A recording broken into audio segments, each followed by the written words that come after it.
Welcome to Wetpixel Live. My name is Adam Hanlon. I'm the editor of Wetpixel, and we'd like to thank Nauticam for sponsoring this episode. Nauticam do a huge range of housings, some very interesting water contact optics, ports, obviously for the housings, arms, and all sorts of really great underwater imaging equipment. Please head on over to nauticam.com to check out what they get up to. And I'm delighted to introduce Matthias Lebo, all the way from Switzerland, which I have to admit, I made the mistake of saying all the way from Germany when I met him earlier, which was unfair, and I'm very sorry, Matthias. But Matthias and I have just he has just been producing the film for the CMAS World Championships at Porto Santo, which we both attended. And it was great to meet and hang out with Matthias, and also to obviously work with him because we were doing the Wetpixel coverage. So what did you think about the competition, Matthias? How did you find it from your perspective?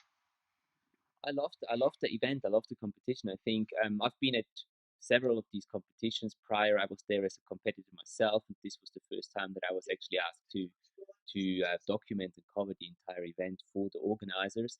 And I think that it was by far the best event when it comes to how smooth it ran and how little complications there were throughout the event.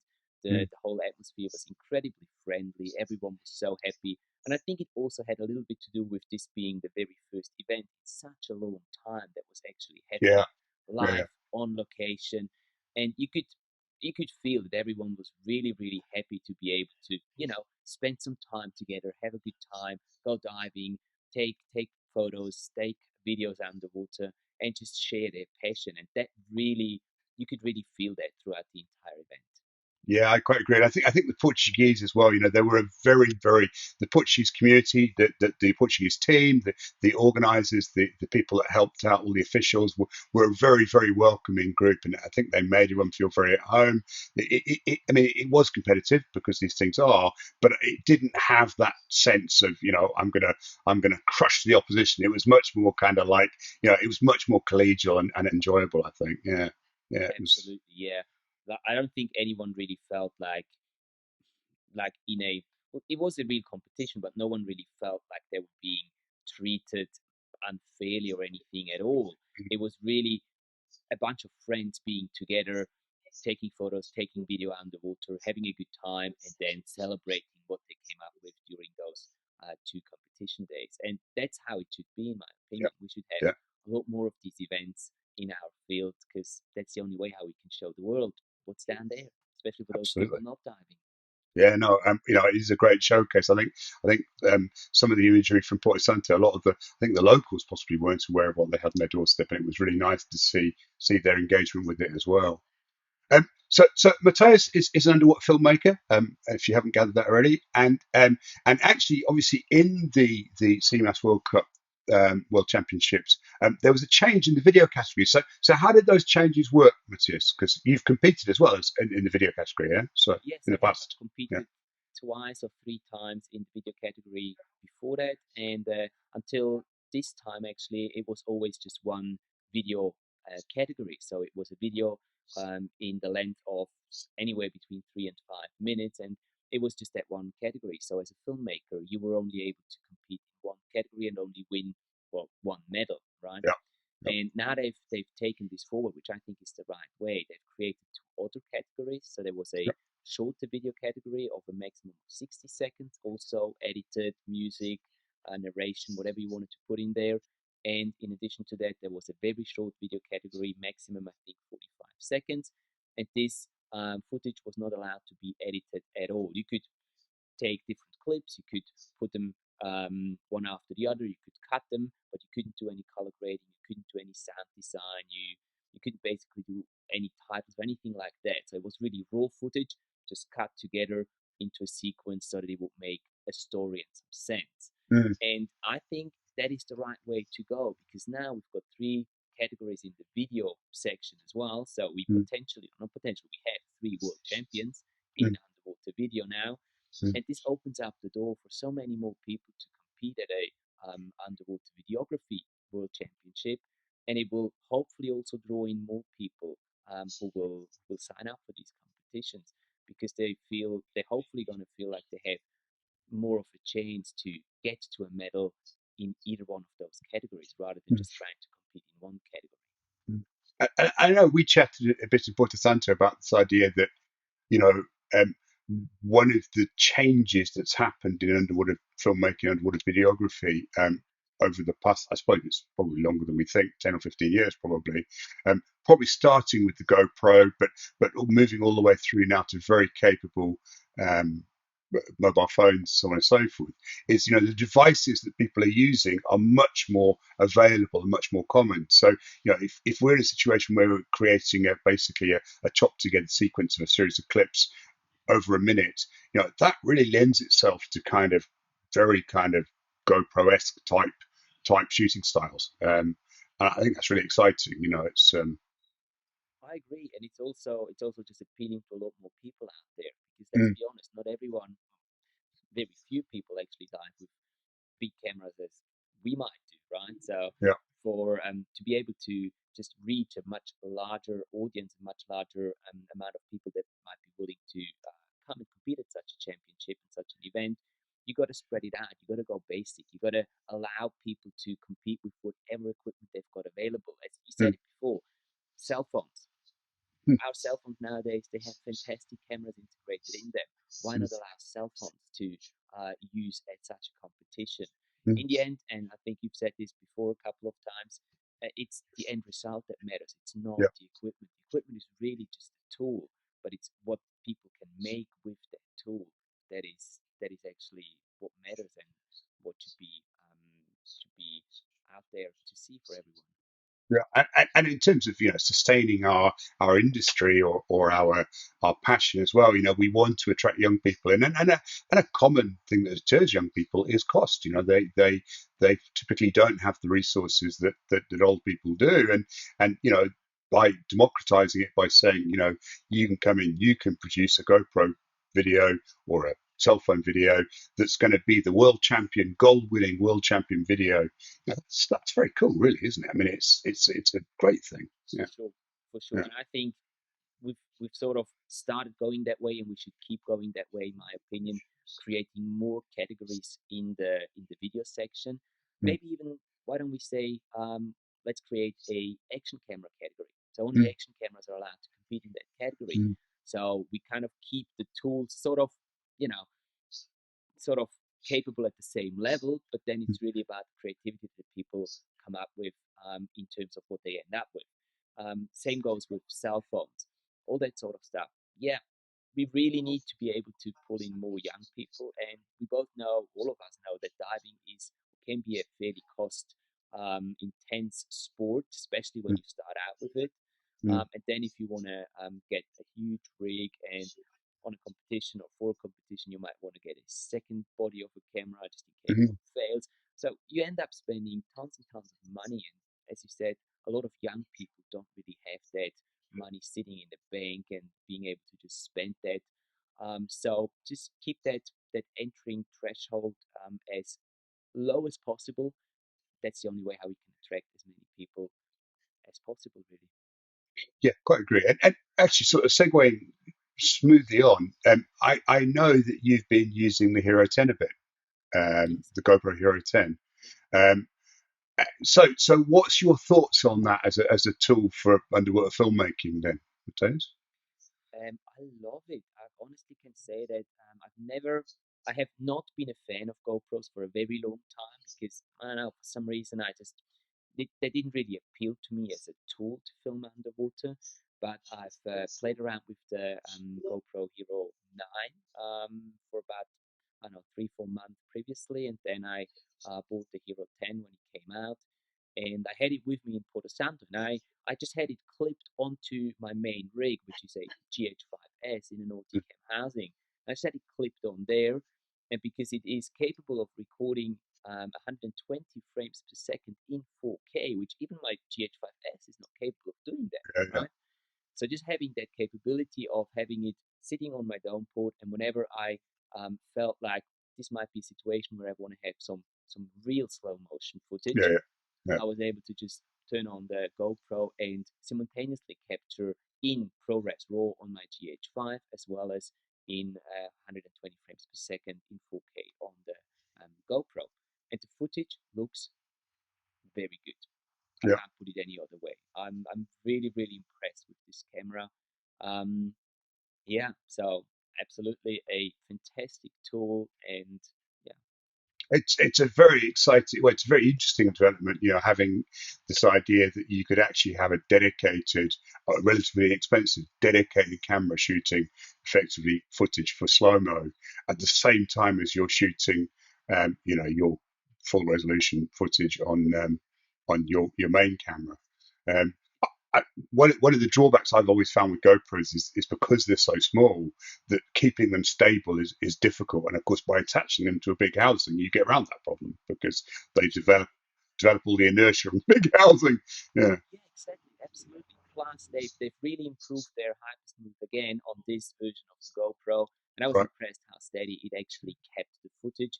Plus, when you're recording at high frame rates and slowing it down, this is automatically going to make your footage look a lot smoother right from the beginning. So I've not had any issues with shaky footage with that GoPro, having it on that rig and recording in high frame Right. rates. So it was really a pleasure to work with it, and I consider this being my big cam now. Like whenever Yeah, even here in Switzerland, when I go in the lake and I shoot some stuff, I now have the habit of just attaching it to my rig, whether I use it or not. But if I do feel like this is the situation I want to record in slow motion, I've got it there, and it doesn't really like it's just there. It's no yeah, extra work or anything to have it with. yeah. And I think have you used the new iPhone underwater? I think you have a new iPhone. Yeah, Yeah, yeah. I was very lucky and a bit generous to myself before the World Championship, and I got the GoPro Hero 10, and I got the iPhone 13 Pro, and I got a housing for the iPhone, and I took it with me because I just wanted to test it out and see for myself how good it actually is. I was really curious to find out whether that phone now is or has made another jump in quality of the footage. And I have to say that again, I was very impressed with the footage that came out of the iPhone. I haven't used it much. I've used it maybe on one or two dives simply because this is a setup that I couldn't just put onto my main yeah, camera. So I had to just decide to go just with the cell phone, with the yeah, iPhone. yeah, And I didn't really have too much time to do that besides capturing all the footage for the event. But I did one dive on the wreck with that setup, and I was quite happy. There's still bits and pieces that I need to figure out, like with every new piece of equipment. yeah, At the first dive, you always have the settings wrong. So I yeah. thought I was recording in 60p, but it ended up being 30p for whatever reason. But no, I'm really happy with the footage, and I think that this is also going to be a way that people will record their underwater adventures because it's something that they have in their pockets.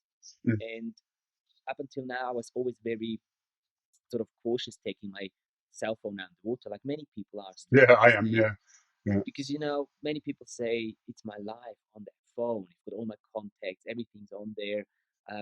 Even if I have backed it up, still, it feels not okay or not great having that risk of flooding your phone.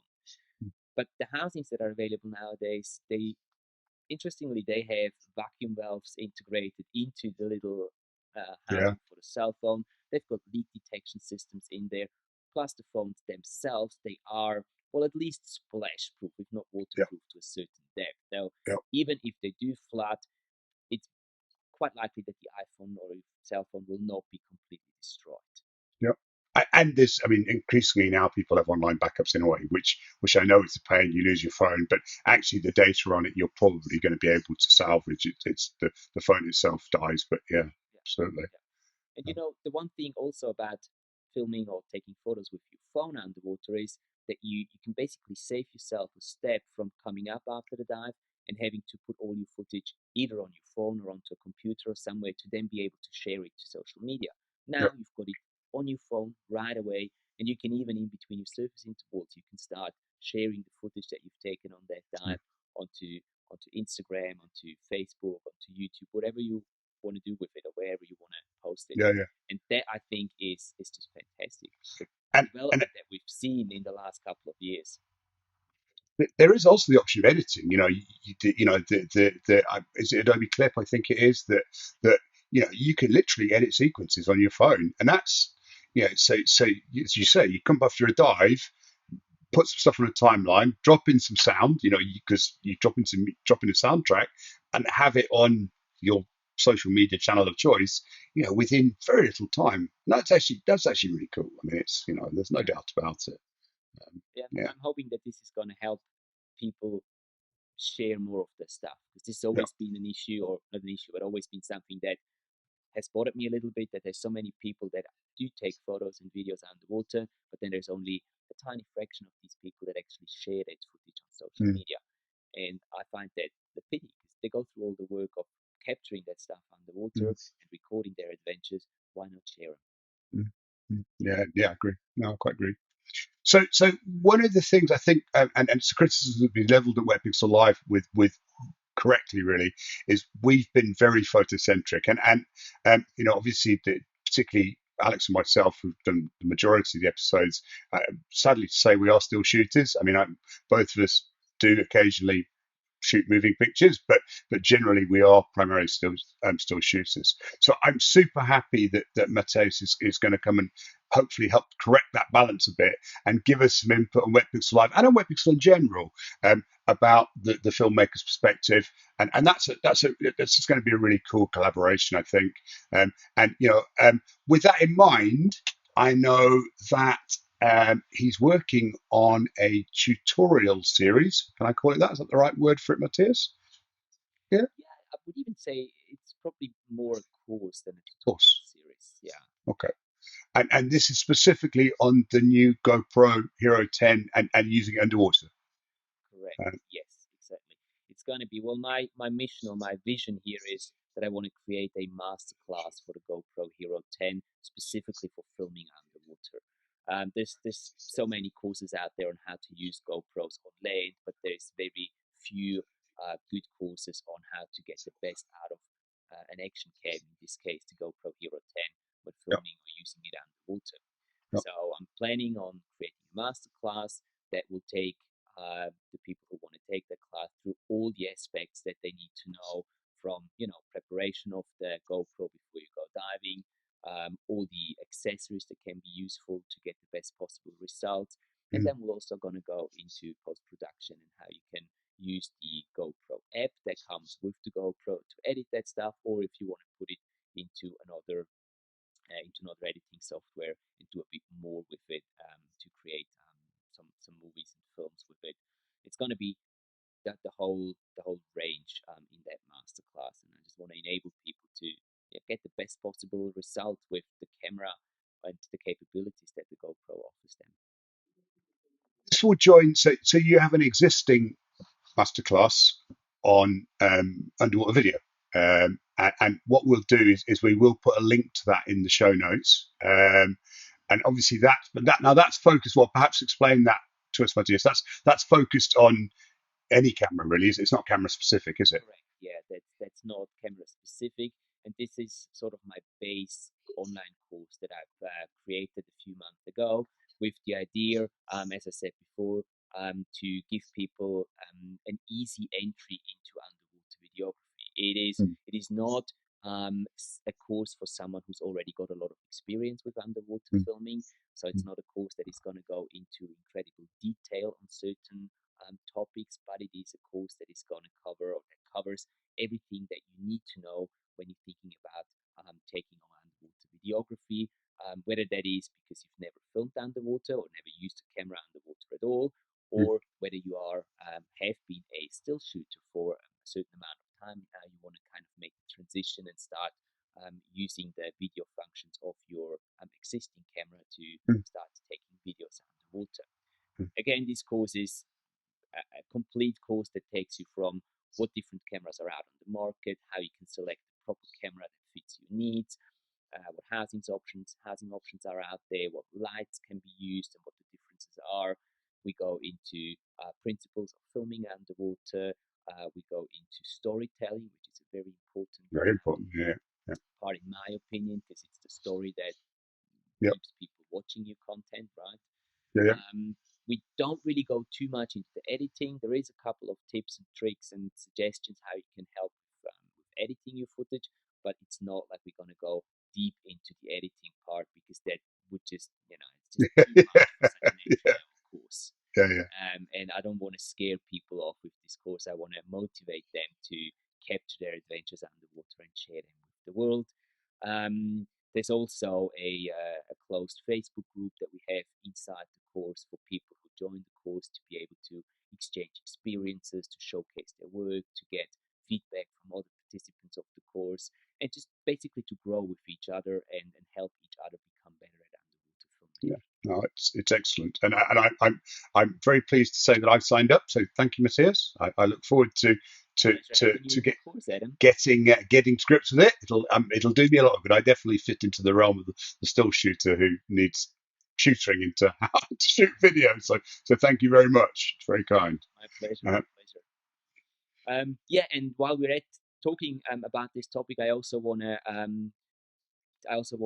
give an offer out to all of the Wetpixel community members here, and I want to give a 10% discount on anyone who decides to sign up for whether it is the basic general underwater videography course that we just talked about now, or also the GoPro masterclass that is going to come out sort of towards the end of the year. And this discount is going to be valid until the end of the year, until the 31st of December. And I'm sure you're going to put the link down somewhere in the descriptions, and you can claim that discount by using the code Wetpixel21 at checkout. That's wonderful. Thank you, Matthias. It's very kind, and the community is very grateful. So just to reiterate, the code is Wetpixel21. So Wetpixel21. Perfect. That's wonderful.